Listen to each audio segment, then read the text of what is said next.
Atlantic কাউন্সিলের স্বাধীনতা সূচকে ২৫ ধাপ পিছিয়েছে বাংলাদেশ। এই রিপোর্টের প্রতিক্রিয়ায় আওয়ামী লীগের সাধারণ সম্পাদক ওবায়দুল কাদের প্রশ্ন রাখেন, তাহলে সেই সূচকে যুক্তরাষ্ট্র কত ধাপ পেছালো?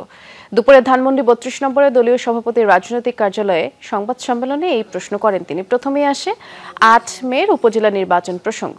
এ সময় আওয়ামী লীগ সাধারণ সম্পাদক জানিয়েছেন, মন্ত্রী এমপিদের স্থানীয় নির্বাচনে প্রভাব বিস্তার না করার নির্দেশ দিয়েছেন প্রধানমন্ত্রী। বলেছেন, বিএনপি প্রকাশ্যে বিরোধিতা করলেও দলটির অনেকেই নির্বাচন করবেন, কারণ দলটির আন্দোলন অন্তঃসার শূন্য, নেই জনসম্পৃক্ততা। বৈশ্বিক পরিস্থিতি ইস্যুতে সরকার সতর্ক রয়েছে এমনটা উল্লেখ করেন মন্ত্রী। বললেন, অর্থনীতি সহনীয় পর্যায়ে রাখতে প্রধানমন্ত্রী সর্বোচ্চ চেষ্টা করে যাচ্ছেন, যা বিরল। ইসরায়েলি ভূখণ্ডে ইরানের হামলার প্রসঙ্গ ওঠে, তখন নেতানিয়াহুকে বর্তমান বিশ্বের হিটলার হিসেবে আখ্যা দেন আওয়ামী লীগের সাধারণ সম্পাদক। ২৫ ধাপ পিছিয়েছে।